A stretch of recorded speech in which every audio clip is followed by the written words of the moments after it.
Patriotas, amigos, muy buenas noches. Gracias por acompañarnos una vez más aquí en AFN TV, American Freedom Network TV, y nuestro segmento 911, los Estados Unidos de América bajo ataque. Muchísimas gracias por acompañarnos en esta velada de hoy, viernes 17, 7 de la noche, donde estamos muy, pero muy orgullosos de presentarles este nuevo Conversando con Fran de Varona. El programa de hoy tiene matices extraordinarios, puesto de que vamos a hablar sobre cosas importantísimas como es la historia. Historia es algo vital que los tengamos presente, porque en eso adolecen muchísimas personas y se cometen grandes errores que estamos pagando las consecuencias con lo que estamos viviendo en este momento aquí, en nuestro hogar y en contexto en el mundo entero.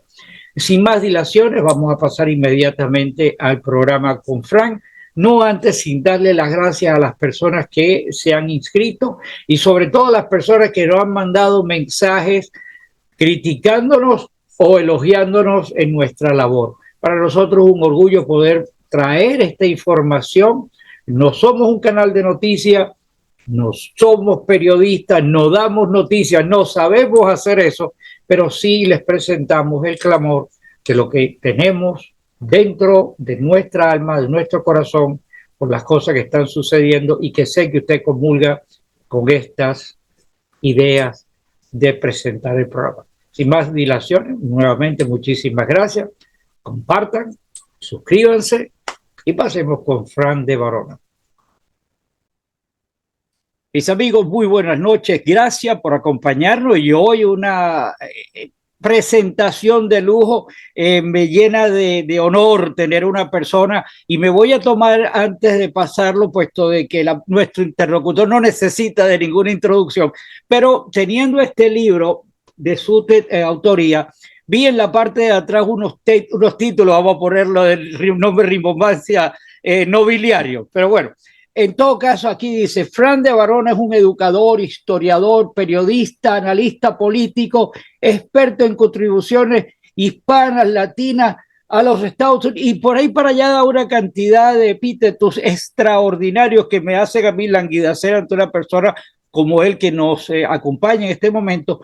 Creo que nuestro punto principal o punto focal de hoy es su acción como historiador. Yo, enamorado de lo que es la historia, y tocar este tema para mí es un honor. Señores, amigos, amigas, Fran de Varona. Bueno, Gustavo, muchísimas gracias por tenerme una vez en este programa y como hemos hablado antes, vamos a hacer una serie de programas, una serie de programas toda la semana donde vamos a destacar la presencia y el aporte hispano-latino a los Estados Unidos, que es el libro que tú tienes en la mano, que se consigue por $25 en Amazon. Pones Amazon Books, arriba una ventana, pones Fran de Varona, te lleva el libro y lo tengo en colores también. Aquí pero en colores vale más caro, ¿no? En colores vale más caro que el blanco y negro. El blanco y negro vale $25. El de colores creo que vale más o menos el doble, ¿no? Y tengo en ese libro lleno de mapas, de fotos de todas las personas que vamos a hablar.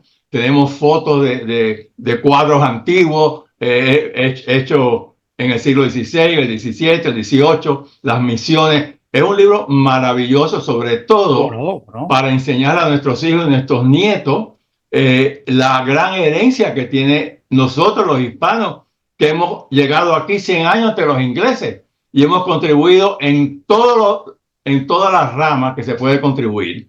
Y hace 2 años, cuando sale este libro, habíamos más de 62 millones de hispanos latinos en Estados Unidos. Pero hoy, como han entrado 14, 15 millones, y muchos de ellos de Centroamérica, de Venezuela, de Cuba, de Colombia, de muchísimos países latinos, pues vamos a tener mucho más hispanos de lo que había hace 2 años.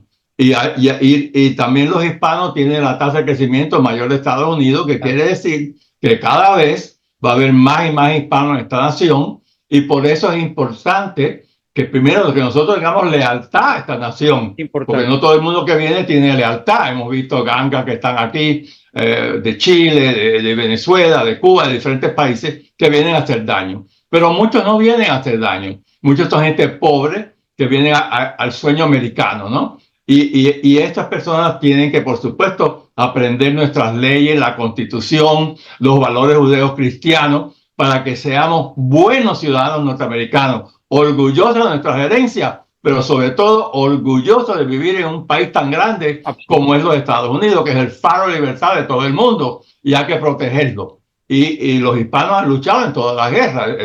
De eso habla el libro, por supuesto, también. Así que bueno, gracias por tenerme aquí y un placer estar contigo una vez más. No, muchísimas gracias. Cualquier personaje de la historia que se pueda enmarcar en esto, en la faceta tuya que vamos a utilizar en este momento de historiador, representa los títulos de epopeya. Cualquiera de estos individuos que se lanzaron en la búsqueda supuestamente del nuevo mundo, pero de nuevo no tenía nada, nuevo porque lo encontraron, pero la realidad es que son personas que están fuera de serie. Yo soy un amante de la historia, como te he dicho, y hay personajes tan extraordinarios como el caso de Magallanes, que no toca exactamente aquí a los Estados Unidos, pero en su herencia, pero su herencia o su aporte es trascendental lo que él vivió ese individuo. O sea que cada una de las personas como tal habría que quitarse el sombrero y analizarlos, porque lo que aportaron, lo que ellos arriesgaron en esa epopeya donde ni brújula realmente habían, Catalejo era lo que existía para... Y llegaron y aportaron esto que tú vas a hablar en el día de hoy. Así que muchísimas gracias nuevamente y de verdad me voy a callar la boca porque personas como tú son personas dignas de escuchar en la historia.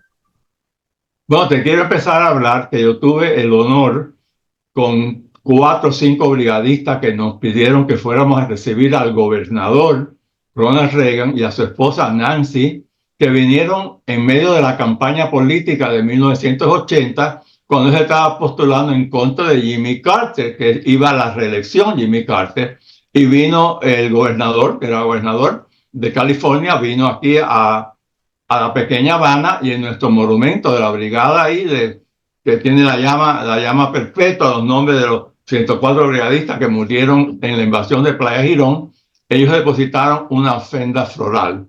Y ahí yo estuve, al lado mío estaba Ali Cruz Bustillo, un miembro de la brigada, al final estaba uno que tú conoces también, Raymond Molina, y había otros 2 ahí que la verdad que no me recuerdo quiénes son sus nombres, porque ha llovido un poco, ¿no? Del 80, hace más que 44 años de esa.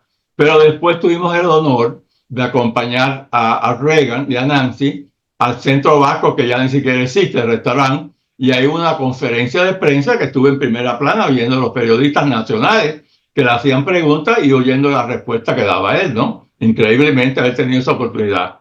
Pero la oportunidad más grande de mi vida fue cuando se celebraba solamente el mes, la semana de la hispanidad. Después vino un mes, pero al principio una semana. Y aquí los vecinos míos de atrás de mi casa era ese Alex Cruz Bustillo que te mencioné, con su esposa Miriam, y ellos eran muy amigos de Carlos Salmán, que era el gran líder republicano en 1983, que ya murió hace muchos años, ¿no? Y entonces estaban escogiendo personas, educadores como yo, que fuéramos a Washington. Había una reunión con 23 educadores puertorriqueños, mexicanos y cubano-americanos. Y 4 cubanos-americanos fuimos, entre ellos Paul Ceja, que era miembro de la Junta Escolar en ese momento. Posteriormente lo hicieron embajador en Bélgica. Ha tenido una carrera muy distinguida. De paso es demócrata, pero moderado, no de lo que hay hoy en día. Y también fue Elvira Dopico, una gran amiga mía, ya falleció, que ella era en ese momento superintendente asociado de Estado, de aquí del condado Miami-Dade, de las escuelas públicas, y yo era Region Director, director de región en ese momento. Y también vino Arnilda Badía, que en ese momento era vicepresidenta de FAYU. Esos somos los 4 cubanos que nos unimos a 23 otros, bueno, nosotros éramos 23. Y fue maravillosa esa experiencia que tuve, porque estuvimos en la Casa Blanca, en un cuarto de conferencia que lo veo todo el tiempo en la televisión, que se llama el cuarto de conferencia Roosevelt, en honor a Teddy Roosevelt y a Franklin Delano Roosevelt. Y atrás de esta mesa, ahí está la foto que tú la vas a poner, aparece el premio Nobel que le dieron a Teddy Roosevelt, que negoció el fin de la guerra entre los japoneses y Rusia, cuando era el zar Nicolás II, que movió toda su flota del Báltico, le dio toda la vuelta al mundo, y cuando llega a Japón, Japón se la hunde todo. Que fue un desastre para el zar, ¿no? Haber perdido esta guerra, pero fue Roosevelt el que negoció el fin a la guerra, y por eso le dan a él el Premio Nobel de la Paz. Al lado de esa puerta es la oficina oval. Entonces yo me puse, tratando de caer al lado de Reagan, obviamente, en la foto, me puse al lado de esa puerta pensando que él se iba a sentar en el centro de la Aquí mesa. está, ahí está la foto, Ahí está la foto, tú lo ves, yo estoy al lado del Virado Pico, que se sentó ahí en la punta. Yo me senté al lado pensando que en esta punta se iba a estar el presidente, pero el presidente se sentó en el medio de la mesa. Sí. Pero el que le da la mano primero soy yo, porque él sale por la oficina oval, le doy la mano, la agarro y le digo: señor presidente, tiene que acabar con el comunismo en Cuba. No podemos tolerar a Fidel Castro que destruye un pueblo. Y me dice: yes, yes, yes. Y se sentó. Pero por supuesto, Castro, ningún presidente lo tumbó. Y murió el muy degenerado Fidel Castro de estar en el infierno con Mussolini, con Hitler, como hace Trump, con todos los comunistas malos del mundo. Bueno, entonces la reunión fue muy productiva, porque antes que viniera el presidente, nos reunimos con que era secretario de Estado en ese momento, que se llamaba Terrell Bell. Y ahí estuvimos con él, muy productiva, la primera hora, hablando de cómo mejorar la educación de los hispanos latinos en la nación. Y habían presidentes de universidades mexicanos, por ejemplo, estaba Lauro Cavazo, sentado al lado mío en la foto, y él era presidente de una universidad en Texas, y después Reagan lo nombra a él secretario de Educación. El primer hispano en el gabinete lo nombra Reagan con Lauro Cavazo, doctor Lauro Cavazo, que aparece en la foto a mi lado. Y había otro señor más cerca de ahí, que también era un escritor famoso y era presidente de una universidad en California. Esa era la calidad de gente que había ahí, ¿no? Todo el que estaba ahí era asociado superintendente, era gente o profesores universitarios famosos. En fin, fue una reunión muy productiva. Después, cuando entra Reagan, se sienta con nosotros, pensaba que para una foto, ¿no? Y ¿no? Se quedó media hora con nosotros, hablando con nosotros. Así que fue maravilloso. Pero para mí, lo más maravilloso fue que a la salida de esta reunión, en 1983, me dan la proclamación de la Semana Hispana, que tú la estás mostrando en la pantalla, que la tengo, por supuesto, en un cuadro aquí en mi oficina. Tiene como un filito de oro, no es papel, pero... Y eso me hizo escritor. Le debo a Reagan ser escritor, porque ahí yo leí esa proclama, donde parte de la proclama dice lo siguiente. Dice: a través de los años, ciudadanos hispanoamericanos han respondido a la llamada en la defensa de la libertad. Su valentía es bien conocida y ha sido demostrada una y otra vez a través del tiempo. Desde la ayuda forzada por el general Bernardo de Galvez durante la Revolución Americana. Y yo, que había enseñado historia a nivel universitario, a nivel de high school, ¿quién demonio es Galvez? En mi vida he oído ese nombre. Regreso a Miami, busco todos los libros que usábamos. En ese momento había muchos libros, ahora hay menos libros. Es más, algunos colegios no tienen ni libros, es todo, tienes que leer una computadora, porque ya no existen libros en muchos colegios. Por ejemplo, Columbus High School, donde va mi nieto, no usa libros, lo cual es terrible. A mí me gusta leer el libro en la mano, no leer en una pantalla algo, pero bueno, así estamos cambiando en esta nación. Esta es la historia. Ahí la estás leyendo tú. Pero a mí me gusta aguantar el libro, subrayar el libro, escribir comentarios en el libro, así como yo leo los libros, escribo comentarios.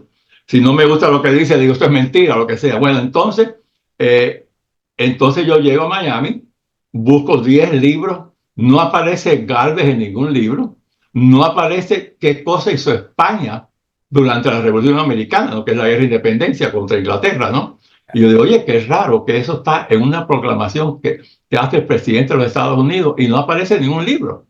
Y yo tenía un máster en estudios sociales en ese momento de la Universidad de Miami, tenía acceso a la biblioteca que tienen ellos, que es enorme. Y ahí sí había cantidad de cosas de Galvez.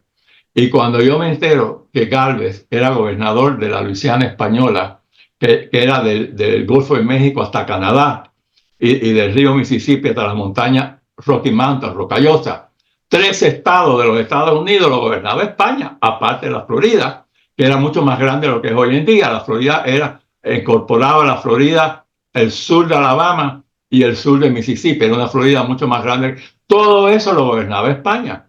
Y gobernaba, por supuesto, México, etcétera. Y cuando yo veo eso y digo, pero ¿cómo es posible? Y Gálvez, que levanta un ejército de 8,000 soldados, habían cubanos, negros y blancos, negros esclavos, negros libres, estaban las milicias de Padre Morenos de La Habana, el batallón fijo de La Habana eran cubanos blancos, y que todos los cubanos puertorriqueños, hasta el famoso Miranda, el precursor de la independencia de todo Sudamérica, pelean con Gálvez en todas esas grandes batallas que tuvo. Y cogen 1,000 prisioneros ingleses y los manda presos para el Morro en La Habana. O sea que lo que hizo Gálvez en España fue extraordinaria. Se peleó en medio de la Luisiana, está San Luis, que era parte de la Luisiana. Hay una batalla grande, derrotaron los ingleses ahí. Gálvez, las tropas de Gálvez invaden Michigan, capturan un fuerte que se llama Fort Joseph, que está al lago de Michigan, y anexan Michigan a la corona española. Yo estuve en Michigan invitado por los hispanos de Michigan a hablar de esto, y cuando le digo eso se quedaron con los ojos abiertos. Aquí estuvo, no me digan, no sabíamos. Bueno, así. Entonces se peleó en el Golfo de México, se peleó en Europa, se peleó, las flotas españolas hundieron muchísimos barcos que venían a darle ayuda aquí a los ingleses, los derrotaron. De eso vamos a hablar con más detalle que ahora, no lo digo por arribita nada más. O sea, la importancia de la ayuda de España, de Cuba, de Puerto Rico, de lo que estaban en Luisiana, fue extraordinaria, y no aparece en ningún libro. Yo digo, pero ¿cómo es eso? Entonces yo decidí en ese momento que yo iba a cambiar eso. Y entonces empecé a trabajar con lo que se llamaba el Miami-Dade County Council for the Social Studies, hay un Florida Council, y a nivel nacional el National Council for the Social Studies. Y ahí yo fui apoyado por toda esta gente, que me reuní con ellos previamente, y presenté una moción en Nueva York, en esa conferencia de los 50 estados y de otros países fuera que van ahí, y dije que cuando los libros de texto que hablen de los hispanos se mejoren, ¿no? O cada 4 o 5 años te hacen libros nuevos, que incluyan el aporte hispano y las cosas significativas que los hispanos hemos hecho en esta nación. Bueno, de ahí salí ya con 2 contratos para revisar 2 libros de historia. Uno de una compañía que se llama Book Company, una que era de middle school y otra que era de high school. 2 contratos. Y ahí, por supuesto, empecé a poner ahí a gente que estaban fuera, no hablaban de el que es el conquistador de la Florida y que gobernó esta nación ante los ingleses, Pedro Menéndez de Avilés. Puse ahí a Farragut, que sale en los libros, pero no dice que el padre era español. Jorge Ferragut, el padre del famoso almirante David Farragut, nació en Ciudadela Menorca. Lo tienen en los libros, pero no lo identifican como hispano. Y así, empecé a rellenar así. Y posterior a eso, esa misma compañía me dice, ¿por qué no vamos a hacer 2 libros a nivel de 5º grado? Porque así se puede usar en elemental, en escuela intermedia, y hispanos que vienen al grado 10 al 11, que no hablan una palabra de inglés, lo pueden leer más fácil porque está escrito bien sencillo y con muchos ejercicios. Este libro, si tú no lo tienes, te lo voy a regalar, porque yo creo que ese libro, lo que pasa es que ya, por supuesto, se publicó en el 86. El que tú enseñaste es el moderno, ¿no? Que tiene más cosas. Pero ese es el primer libro que sale en La Nación con ese tema, porque empiezo con Colón y llego hasta 1986. Todo está ahí, en 2 volúmenes. Volumen 1, volumen 2. Y este fue el primer libro de ese tema en La Nación. Y yo le dije a esta gente, sea bueno o malo, se va a vender, porque es que no hay otro libro. El primer año se vendieron 300,000 copias de ese libro. Desgraciadamente yo no tenía royalties, porque yo no tenía un agente que me ayudara. Simplemente me dieron un lump sum payment de como de $14,000, algo así me pagaron. Pero bueno, no me importa el dinero. El problema es que ese libro fue a todas las escuelas públicas de la nación. Y se usó por años se estuvo usando aquí en el sistema escolar. Sobre todo para esos estudiantes que vienen de Argentina, entra al grado 11, no hablan la palabra inglés y no pueden leer un libro a nivel de 11 grado. Y ese libro es histórico, tiene historia, ¿no? En fin, así fue mi carrera de escritor, y se lo debo todo a Ronald Reagan y esta proclama que tú has mostrado ahí en pantalla. Fíjate, Frank, es importante, y dijiste una palabra hace un momento, que la gente hoy en día no lee, todo se traduce a que utilizar la famosa maquinita, como le digo yo, y eso es parte, o sea, se extrapola todo ese problema de no leer, de no informarse, a lo que está sucediendo hoy en día, porque la gente no sabe lo que pasó atrás. Parece que todo el mundo cuando llega al mundo, el mundo no existía, es para adelante, y lo que hay un bombardeo dirigido para que eso no suceda. ¿Cómo es posible que una escuela donde va tu nieto y no utilicen un libro? O sea, el libro es la esencia realmente, la comunicación entre el que lo está escribiendo, su vivencia personal de lo que está haciendo y lo traslada aquí. Y cuando tú tienes un libro en la mano y lo lees, tienes calor, recibes una información que no te la da la maquinita, porque lo ves muy extracto, y cuando vas a buscar algo, busca y es más, te lo resalta ya en un cuadro resaltado en amarillo, y ya tú ves, fuera de contexto de eso, nadie sabe nada de lo que pasó. Y los errores que se cometen es que no existe la experiencia de la vivencia, de la historia, de que la gente lo sepa. Aún así, el ser humano es el único animal, pues la creación, ¿verdad? Somos biológicamente animales, es el único que cae en un hueco, en un error, dos, tres veces. Los animales no. El animal que cae en un hueco jamás vuelve a pasar por ahí y se va por otro lado. Se acuerda del hueco, ¿no? Los humanos somos los únicos que cometemos ese error. Parece mentira, tenemos un conocimiento elevado con relación a los demás, pero caemos en eso. Y por eso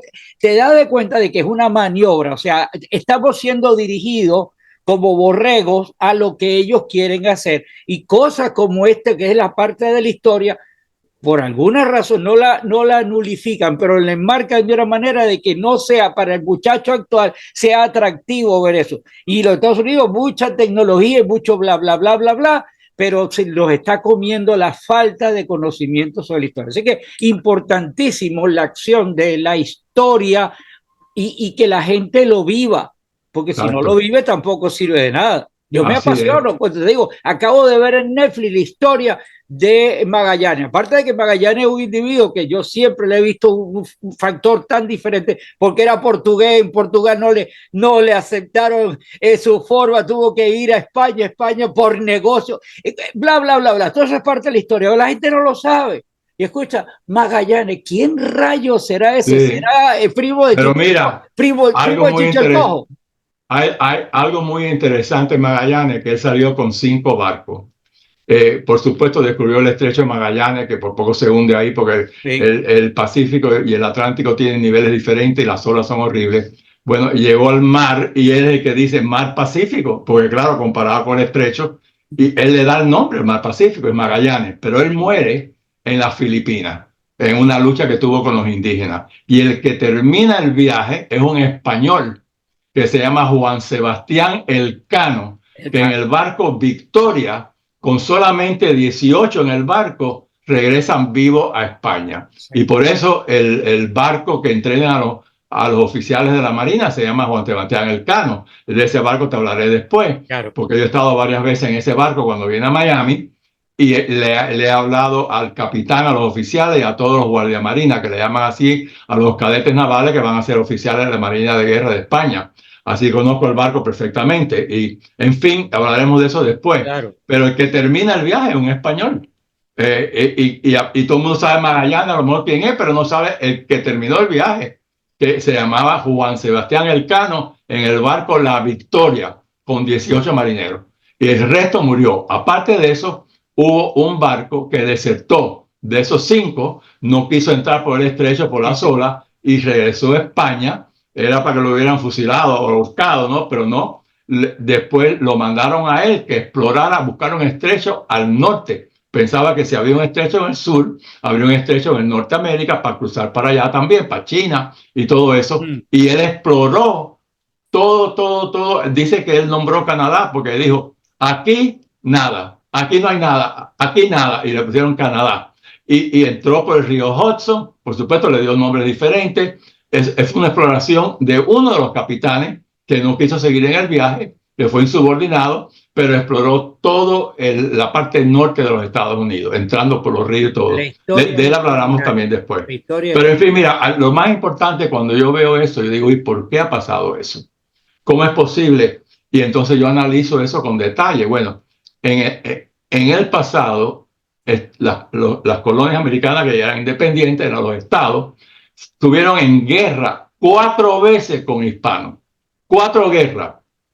Tú en ninguna guerra tú vas a decir que vamos a estudiar la herencia de los hispanos que fuimos a luchar contra México 2 veces, que invadimos la Florida, y la guerra hispanoamericana de 1828 fue contra España, ¿no? Tú no vas a hablar en todo ese tiempo de la herencia de los españoles porque eran enemigos, los hispanos eran enemigos. Así que yo comprendo que los vencedores escriben la historia. Esa es una razón, pero hay otra razón muy grande. España y sus colonias éramos católicos. Hoy en día ya no es tanto así, pero éramos católicos todos en esa época, ¿no? Y el Imperio Español fue mucho más grande que el Imperio Británico y mucho más grande que el Imperio Romano, algo que nunca se dice tampoco.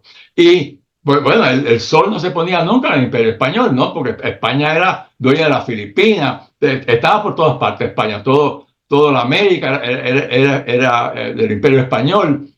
México, que se llamaba Nueva España, y llegó México y España tenían California, Oregón, hasta Alaska estuvieron los españoles ahí, en una isla que se llama Nootka, ahí estuvieron los españoles tamén. En fin, estuvieron en Canadá también. Tú mencionas a México y el virrey, quien era allí, era Hernán Cortés cuando hace, y esas palabras célebres que no sé si son de él, sino la historia las refleja, como un acto de él, dice, quemaron las naves para que para atrás no se fuera nadie, porque todo el mundo no lo quería seguir. No, eso es cierto.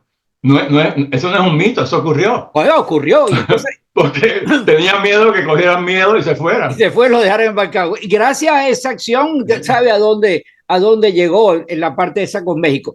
Esa es la historia, la que la gente no conoce. Y cosas como esa, que quemaron las naves, lo que nos toca hoy en día hacer. Hay que quemar todos estos conceptos filosóficos, izquierdistas, comunistas y todo. Hay que quemarlos para poder llegar a actos como ese, epopeyas como la de cada uno de esas personas. Aquí en la Florida, ¿cuántas personas no hay que pusieron el renombre arriba? Fábulas como la famosa Fuente de la Juventud de Ponce de León. Tantas cosas que hay y la gente...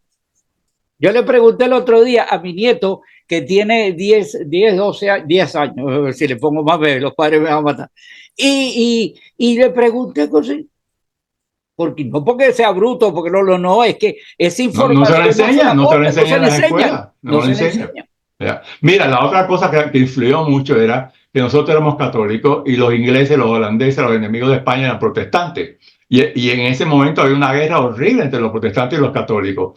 Pero la otra cosa que influyó es la leyenda negra, porque ese era el siglo de oro de España, con los reyes católicos, con el rey Felipe II, con Carlos I de España, Carlos V de Alemania. El emperador Carlos V tenía toda Alemania, Bélgica, Holanda, Austria, España, todos los territorios que llegaban hasta las Filipinas. Era el más poderoso de toda Europa. ¿Y cómo había que destruirlo? Con propaganda. De ahí sale la leyenda negra. Empezaron a sacar panfletos y fotos de lo cruel que eran los españoles, que hicieron genocidio. No, el genocidio grande lo hacían los indios en América. Los aztecas mataban, dicho por el primer obispo que hubo, que se llamaba Zumárraga. Aquí lo tengo en el libro, Juan de Zumárraga, fue el primer obispo de México. Ese describió documentos de los aztecas en náhuatl, en el idioma de ellos, donde decía que mataban nada más que en Tenochtitlán, que es donde está Ciudad de México hoy en día, 20,000 al año. Y en el Imperio Azteca, 100,000 más mataban. Pero no eran los únicos, los mayas mataban, los incas mataban, los toltecas, todas esas tribus indias sacrificaban a los humanos. Y los aztecas lo hacían porque tenían el dios Quetzalcóatl, que le llamaban, que si no había sangre, no salía otra vez y se acababa el mundo. Y por eso sacrificaban. Y lo ponían en una pirámide enorme, que ahí hoy en día está la Catedral de México. Los españoles tumbaron esa pirámide llena de sangre y han encontrado cantidad bajo la pirámide, cantidad de cráneos de otros indios que ellos mataban. Por eso Cortés puede triunfar, porque los indios que eran enemigos de los aztecas eran los que mataban. Y se le unieron ellos, 2 o 3 tribus, y lo ayudaron a llegar a Tenochtitlán. Pero también la gente no comprende lo que pasó. no hubo genocidio, pero hubieron enfermedades espantosas que en Europa tenían ya inmunidad. El tifo, el sarampión, la cosa bubónica. Yo tengo aquí la lista, son como 10 o 12 enfermedades. Los indios no tenían esas enfermedades y 95% de los indios de América murieron por esas enfermedades. Y fíjate que estaba viendo una película el otro día sobre Hawái, cuando llegan los protestantes americanos a enseñar el cristianismo a la gente en Hawái, ¿no? A los nativos de Hawái.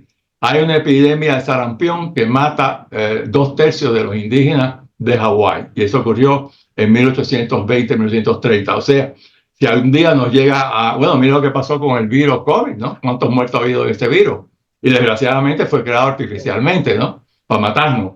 Y pues no quiero desviarme del tema, pero creo que están preparando otro virus también. Pero en fin, si ahora llegan unos marcianos y que nos meten un virus que no estamos preparados a, porque no hemos tenido ese virus en nuestro cuerpo, pues puede acabar con el 90% de nosotros, ¿no? Esto fue lo que le pasó a los indígenas, que murieron de eso.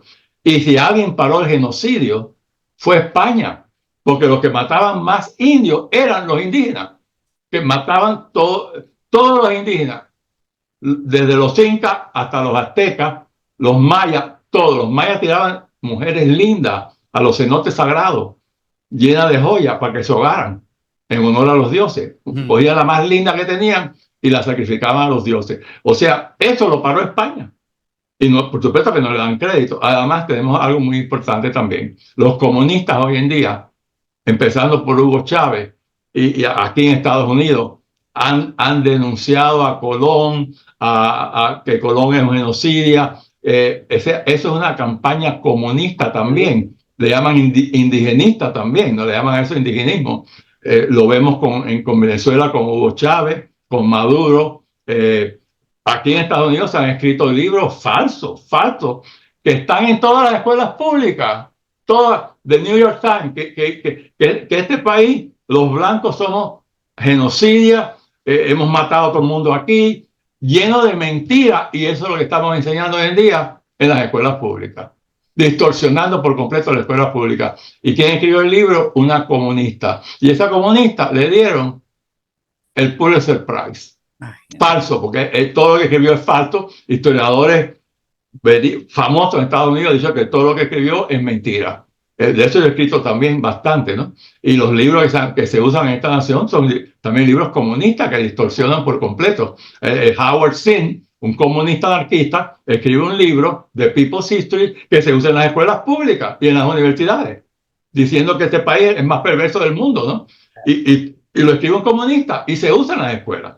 Así que tenemos que hacer una labor muy grande. Puede ser que este programa, a quien le llegue, le pedimos que los reparta por todas partes para contrarrestar los libros comunistas que hoy en día, inclusive en la junta escolar, aquí en Miami-Dade, se usan también. No tenemos que ir fuera, a pesar de que tenemos un gran gobernador que lo ha prohibido todo. Sí, Frank, el tiempo es implacable, nos quedan como 6, 7 minutos, yo voy a cerrar. Aquí no hemos pasado ni siquiera de la primera página del prólogo de todo lo que tú querías manifestarnos. Así que esto es un compromiso que yo firmo contigo aquí delante de las personas que nos están viendo. Esto hay que continuarlo porque la ceguera histórica que tenemos nos está reflejando eso que acaba de decir en este momento. Los comunistas tienen una agenda, han cambiado libros, han cambiado historia, han cambiado conceptos, han cambiado todo. Y el problema es que la gente lo ha venido aceptando, lo ha venido tolerando y no hay una corriente, que es esto que estamos haciendo en este momento, de denunciar, y esto debe ir a grandes escalas. Así que esto no solamente debe que usted escuche y comparta, usted tiene que lavarse el cerebro de los problemas que están pasando y enfrentarlos, porque esa es la causa por la cual estamos en la debacle que estamos actualmente.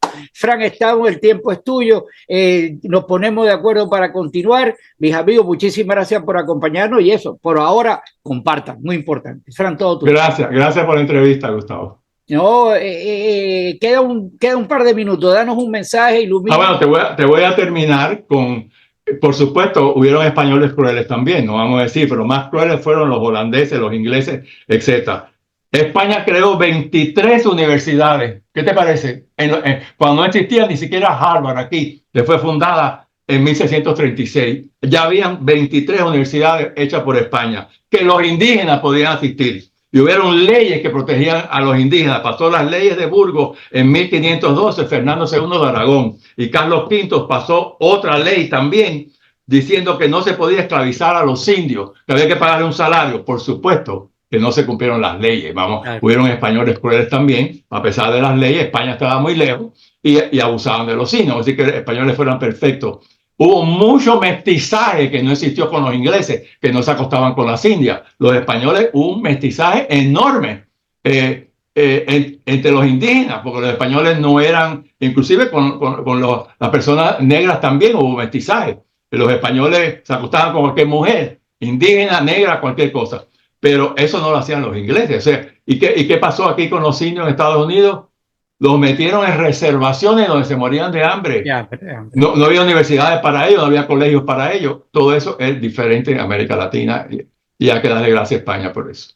Bueno, el tiempo es implacable. Fran, muchísimas gracias. Nos ponemos de acuerdo ahora posterior para que preparemos una pequeña agendita de los tiempos que vamos a utilizar, pero desde ya esto es un compromiso formal. Muchísimas gracias a ti, un abrazo, mis amigos, muchísimas gracias y los esperamos en una siguiente oportunidad aquí con Fran de Barona.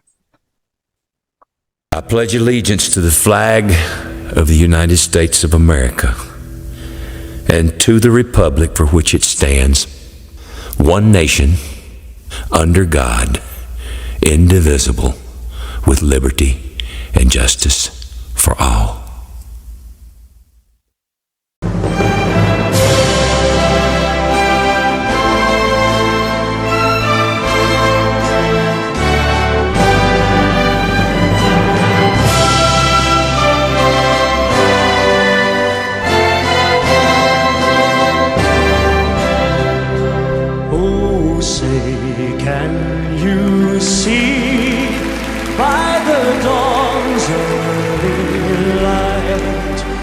So proudly we hailed at the twilight's last gleaming, whose broad stripes and bright stars through the perilous fight over the ramparts we watched were so gallantly streaming, and the rockets' red glare, the bombs bursting in air, gave proof through the night that our flag was still there.